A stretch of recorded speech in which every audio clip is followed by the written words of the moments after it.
বিসমিল্লাহির রহমানির রহিম। ধন্যবাদ ভিডিওটি প্লে করার জন্য। আজকে ফেব্রুয়ারি মাসের 17 তারিখ 2025 সাল।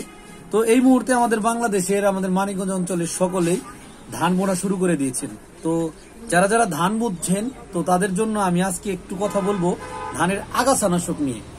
তো আমার হাতে আমি কয়েকটা আগাছানাশক নিয়েছি, তার মধ্যে আমি প্রথমে যে আগাছানাশকটির জন্য পরিচয় করে দেবো আপনার সাথে, সেটা হলো সিনজেন্টা কোম্পানির একটি আগাছানাশক। এটা হলো রিপিট। এই রিপিটটা আপনি ধান বোনার কয়দিন পরে দিবেন। এই রিপিটটা ধান বোনার 1 থেকে 3 দিনের ভিতরে দিতে হবে। আজকে যদি আপনি ধান বোনেন সেক্ষেত্রে 1 থেকে 3 দিনের ভিতরেই আপনি এই রিপিটটা ব্যবহার করবেন। এটা খুব ভালো এবং কার্যকরী একটি আগাছানাশক ধানের। দেখা গেছে আপনি যদি 3 দিনের ভিতরে যে কোনো ব্যস্ততায় আপনি অসুস্থ হয়ে গেলেন, যে কোনো কারণে আপনি আগাছানাশক জমিতে দিতে পারলেন না, সেক্ষেত্রে আপনি কি দিবেন ও রিপিটের কিভাবে দিবেন সেটা আবার বলি। এই রিপিটটা আপনি দিবেন হলো ইউরিয়া সারের সাথে। ইউরিয়া সারের সাথে মিশিয়ে অল্প কিছু, যতটুকু আপনার জমিতে ছিটানোর জন্য প্রয়োজন অতটুকু ইউরিয়া সার নিয়ে জমিতে ছিটিয়ে দিবেন। তবে জমিতে অবশ্যই পানি রাখতে হবে। এখন আমি যে আগাছানাশকটির কথা বলবো এটা হলো আপনি 7 থেকে 11 দিনের ভিতরে দিতে হবে। এটা হলো পদ্মা কোম্পানির একটি আগাছানাশক। এটার নাম হলো পেসবেন 18WP। আপনি জানি না দেখা যাচ্ছে কিনা। তো এই আগাছানাশকটা আপনি কখন দিবেন? এটা আপনি দিবেন 6 থেকে 11 দিনের মধ্যে। আজকে ধান রোপণ করলে 6 থেকে 11 দিনের ভিতরে আপনি এই আগাছানাশকটি দিবেন। ঠিক এটা কিভাবে দিবেন? এটার দেওয়ার জন্য আপনি এই আগাছানাশকের সাথে ছাই নিতে পারেন অথবা ইউরিয়া সার।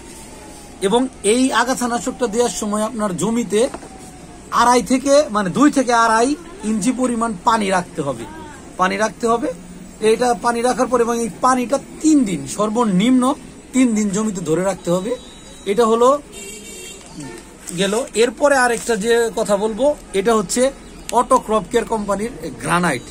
এই গ্রানাইটটা আপনি কিভাবে ব্যবহার করবেন? এই গ্রানাইটের ব্যবহারটা আবার একটু ব্যতিক্রম, একটু জটিল প্রসেস। কি গ্রানাইট যদি আপনি ব্যবহার করেন তাহলে জমিতে কোনো পানি রাখা যাবে না। এটা হলো প্রথম শর্ত। জমিতে কাদা থাকবে কিন্তু কোনো পানি থাকবে না। এবং এইটা স্প্রে করেই দিতে হয়। এটা স্প্রে ছাড়া দেয়া যায় না। আগের যে ওষুধগুলো দেখালাম এগুলো স্প্রে করেও দেওয়া যায়, আবার সারের সাথে ছিটিয়েও দেওয়া যায়, কিন্তু এই গ্রানাইটটা আপনার স্প্রে করে দিতে হবে। জমিতে কাদা থাকবে, কোনো পানি থাকবে না। এটা জমিতে ধান বোনার মিনিমাম 20 দিনের ভিতরে দিলেও কাজ হবে। 20 দিন পর্যন্ত থাকবে, তারপরে আপনি এটা দিতে পারবেন।